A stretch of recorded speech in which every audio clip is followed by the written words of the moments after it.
Bonjour à tous et merci de nous rejoindre sur Futur TV pour cette nouvelle édition de la rédaction. Voici les titres de ce journal. Le président Michel Sleiman appelle toutes les parties libanaises à œuvrer pour la formation d'un gouvernement d'union nationale. Il a reçu ce matin le ministre iranien des Affaires étrangères, Mohammad Jawad Zarif. Et le président Nabi Berri a reçu aujourd'hui le chef du bloc parlementaire du Courant du Futur, Fouad Signora, qui a qualifié de bon son entretien avec le chef de la Chambre sur la formation du nouveau gouvernement.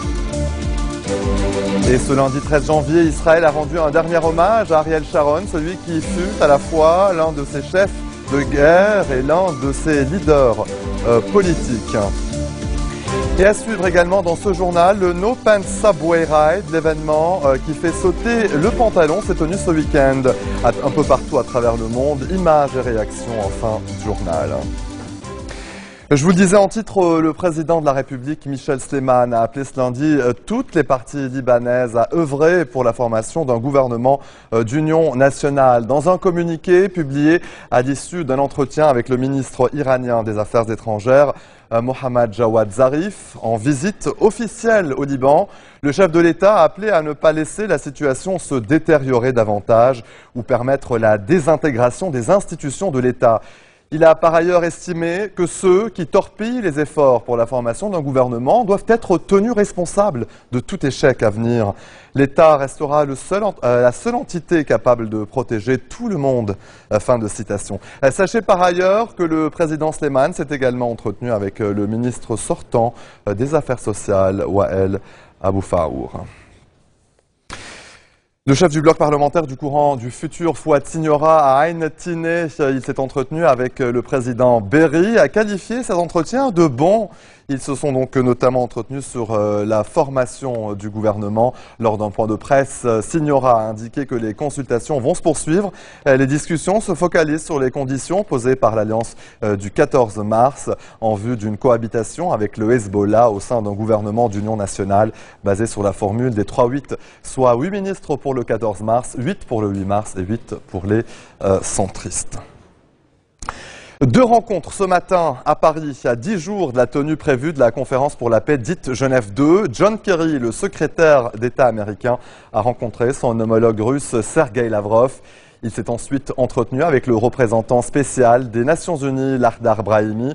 Rencontre au lendemain de la réunion des pays amis de la Syrie pour tenter de convaincre la coalition nationale, c'est-à-dire l'opposition modérée syrienne, de s'asseoir à la table des négociations. Pour l'heure, on peut parler d'échec. Une partie de cette opposition, dirigée par Ahmed Jarba, refuse toujours de dialoguer avec le régime.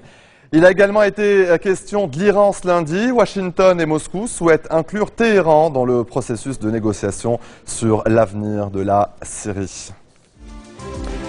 Allez, en bref, dans le reste de l'actualité, Barack Obama a salué l'annonce par Téhéran du gel de ses activités nucléaires le 20 janvier. Selon les termes de l'accord de Genève, l'Iran accepte pour 6 mois un gel de son programme nucléaire en échange d'une levée partielle des sanctions occidentales. Selon le département d'État américain, l'Iran recevrait début février un premier versement de 550 millions de dollars sur les 4,2 milliards d'avoirs iraniens qui seront graduellement débloqués.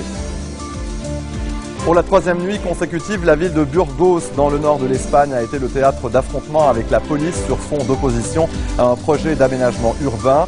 Plusieurs personnes ont été blessées, environ 44 interpellés. Les autorités accusent des groupes violents itinérants d'avoir infiltré les manifestants et n'entendent pas stopper les travaux pour transformer une rue de la ville en boulevard avec un parking souterrain.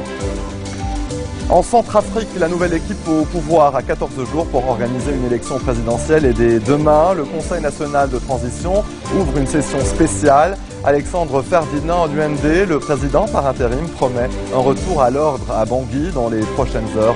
Au moins 13 personnes ont été tuées dans des affrontements entre chrétiens et musulmans depuis la démission ce week-end de l'ancien président Michel Djotodia. La nuit est tombée sur Bangkok, paralysée par les chemises jaunes. Des dizaines de milliers de manifestants occupent donc plusieurs intersections clés de la capitale thaïlandaise. dans une énième tentative de faire tomber Yingluck Shinawatra sous pression. Le camp de la première ministre, qui est assuré de remporter les élections législatives prévues le 2 février, a proposé un report du scrutin que l'opposition entend boycotter. 20 000 policiers et soldats ont été mobilisés. Ce lundi 13 janvier, Israël a rendu un dernier hommage à celui qui fut à la fois l'un de ses chefs de guerre et l'un de ses leaders politiques. Les funérailles nationales d'Ariel Sharon se sont tenues donc ce matin à Jérusalem. Les invités se sont rassemblés sur l'esplanade devant la Knesset, le Parlement israélien. Et puis des prises de parole, celles de la famille et des officiels comme le président israélien Shimon Peres et le Premier ministre Benjamin Netanyahou, ainsi que Joe Biden, le vice-président américain qui a fait le déplacement. Ce dernier a salué dans son allocution un homme complexe qui a vécu à une époque complexe et dans un environnement complexe. Outre Biden, était présent au premier rang l'ex-premier ministre britannique Tony Blair et le ministre allemand des Affaires étrangères Frank-Walter Steinmeier, actuellement en visite officielle. Contrairement à d'autres premiers ministres qui reposent au mont Herzl à Jérusalem, Ariel Sharon avait souhaité être enterré dans sa ferme des Sycomores au sud d'Israël, aux côtés de sa seconde épouse morte en 2000. Et justement, pour parler d'Ariel Sharon, son histoire, l'invité de ce journal avec Nour Aeul. Bonsoir Nour.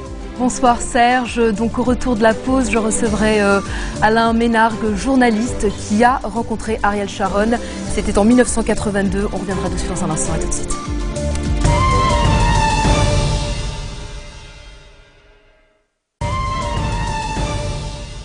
Alain Ménargue, bonsoir. Vous êtes journaliste, écrivain, vous êtes auteur de plusieurs ouvrages, notamment Les secrets de la guerre du Liban et Le mur de Sharon. Vous avez personnellement connu Ariel Sharon, c'était en 1982, lors de l'invasion israélienne du Liban. Il était alors ministre de la Défense, vous étiez journaliste pour RFI. Parlez-nous de cette rencontre. Je travaillais à l'époque pour Radio France et je venais d'arriver pour couvrir la guerre. Et le 11 ou 12 juin 82, j'étais à l'hôtel Alexandre et qui est arrivé dans la salle à manger? Sharon. C'était un spécialiste de « j'arrive, je suis là ». Et il adorait les journalistes. On était 1200 journalistes au Liban à ce moment-là. L'hôtel Alexandre était bourré de journalistes.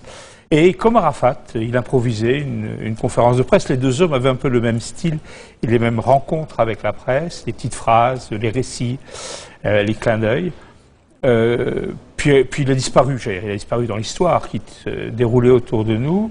J'ai eu l'occasion de le rencontrer plusieurs fois par la suite, notamment au moment de l'écriture du livre. C'était ce que j'ai l'habitude d'appeler une gueule, comme Arafat, comme vous savez, ces espèces de statures d'hommes imposants par leur présence, par leur voix et par leurs actions. Alors si vous deviez décrire Ariel Sharon en 3 mots, ce serait lesquels?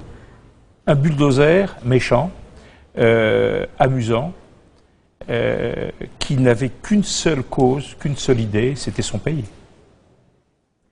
Il sera, je pense qu'au Liban, il va rester dans l'histoire comme l'artisan de l'invasion de 1982, alors qu'il était ministre de la Défense, et évidemment pour son rôle dans les massacres de Sabra et Shatila. C'est exact, c'est lui qui les a, comment dirais-je, il s'est servi de la mort de Bachir Gemayel pour envahir Beyrouth-Ouest et donc avec comme conséquence les massacres de Sabra et Shatila. Il a d'ailleurs été condamné par la justice, par la commission Kahan, et il a perdu son portefeuille de ministre à l'époque. Je regrette, si vous me permettez l'expression, je regrette que les Libanais eux-mêmes qui l'ont connu, parce que beaucoup de Libanais l'ont connu, il y a des Libanais qui ont été chez lui, dans sa ferme au sud Liban, il y en a qui l'ont reçu, et il y a eu une réunion célèbre à la Maison du Futur. Après la mort de Bachir Gemayel, Amin Gemayel a reçu plusieurs ministres. Il y avait lui, il y avait Isaac Samir, pour discuter de l'avenir. Israël voulait une paix, il y avait eu la paix avec l'Égypte, Israël voulait absolument une paix avec le Liban, et les autorités israéliennes ont tout fait pour essayer de convaincre les leaders chrétiens, et à l'occurrence le premier d'entre eux, le président de la République. Est-ce que le Liban a raté cette opportunité d'une paix avec Israël? Écoutez, il est difficile de dire qu'il a raté ou pas raté. Une chose est sûre, c'est que ça ne s'est pas fait. Est-ce que les choses auraient été différentes si ça s'était fait? il est difficile mais à l'évidence, il y a eu une occasion. Il y a eu une occasion. Pakraduni a écrit La paix manquée. Je ne suis pas d'accord avec tout ce qu'il a écrit dans les faits, mais il est vrai qu'il y avait une opportunité qui n'a pas été saisie. Ensuite, la situation s'est énormément compliquée. Des camps se sont divisés, à commencer par le camp chrétien d'ailleurs. Et donc, on est arrivé à la situation où on est. On l'a remarqué dans la presse ces derniers jours, les leaders arabes et surtout les leaders libanais ont très peu commenté la mort d'Ariel Sharon. Est-ce qu'à votre avis, c'est parce que certains d'entre eux l'ont connu personnellement et veulent peut-être oublier cette époque ? Alors, je ne sais pas s'ils veulent l'oublier, parce qu'on n'oublie pas une époque comme celle-là. Certains l'ont connu personnellement, dans les leaders arabes, je ne pense pas, mais parmi la population, oui, et parmi la population libanaise, oui. Mais j'attire simplement votre attention sur le fait que si la France et l'Allemagne, qui se sont battus, et Dieu sait s'ils se sont battus, il y a eu aussi des massacres. Verdun, pour ne citer que cela, ne s'était pas parlé. Avec respect mutuellement, on n'aurait jamais pu faire l'Europe. Il va falloir un jour arriver à dialoguer, ne serait-ce qu'à s'asseoir autour d'une table et à discuter. Il y a eu déjà des tentatives avec le Liban. Il y a eu les négociations secrètes menées par Sami Maroun pour Amin Gemayel. Il y a eu des négociations qui sont arrivées à l'accord du 17 mai. On connaît les résultats, ça n'a rien donné. Si vous deviez nous raconter une anecdote sur Ariel Sharon, ce serait laquelle ? Une anecdote sur Ariel Sharon, il y en a des dizaines. Quand Amin Gemayel a poursuivi ses premières négociations avec Sami Maroun, ils ont été très loin. Ils ont été jusqu'à un accord de paix, dans le dos des Américains qui avaient envoyé Philippe Habib. Et Ariel Sharon avait décidé de le signer avec Amin Gemayel. Il semble qu'Amin Gemayel aurait été d'accord au départ. Et Ariel Sharon a rempli un avion de journalistes et a atterri à Beyrouth. Une voiture devait venir le chercher. Amin Gemayel avait changé d'avis entre-temps et a envoyé son chauffeur. Donc le chauffeur est arrivé près du groupe à l'aéroport composé d'Ariel Sharon et des journalistes et en disant Ariel Sharon, mine. C'est Ariel Sharon. Ariel Sharon a dit c'est moi, pensant que la voiture venait le chercher. Et le chauffeur le dit, pas de signature. Donc il est reparti furieux et il a publié, il a rendu public l'accord. Et je pense qu'on ne saura jamais ce qui aurait pu advenir si la voiture avait bien été envoyée pour Ariel Sharon, justement. Oui. Alain Ménargues, merci beaucoup. Je rappelle donc que vous êtes journaliste d'investigation et auteur. Merci d'avoir été l'invité de ce journal. Serge, c'est à vous. Merci de m'avoir reçu. Merci Nour. Avant de se quitter, un mot du No Pants Subway Ride, l'événement qui fait sauter le pantalon. Il s'est tenu ce week-end. Les amateurs d'happenings originaux étaient au rendez-vous pour baisser leurs frocs ou ôter leurs jupes dans les métros de la planète. Vous le voyez sur ces images tournées à New York.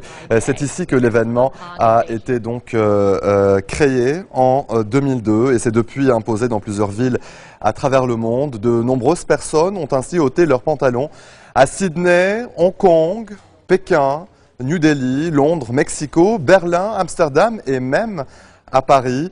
Le principe est simple, les participants doivent se rendre sans pantalon dans le métro et agir le plus naturellement du monde. C'est tout simple, mais un peu frisqué. Le sourire est là pour oublier les températures d'hiver. Voilà, c'est ainsi que se referme cette édition. Tout de suite, le rappel des titres qui ont marqué l'actualité de cette journée.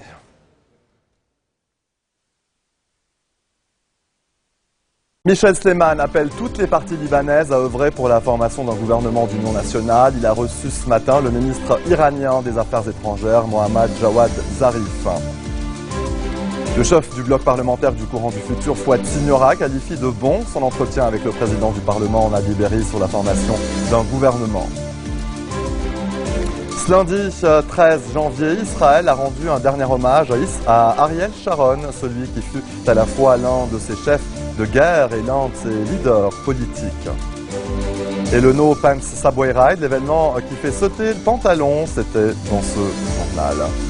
Et merci de votre attention. Retrouvez-nous tous les jours à 16h40 heure de Beyrouth. Vous pouvez également nous suivre en ligne sur notre site web ou en téléchargeant notre application mobile. Excellente suite de programmes sur notre antenne et très bonne soirée.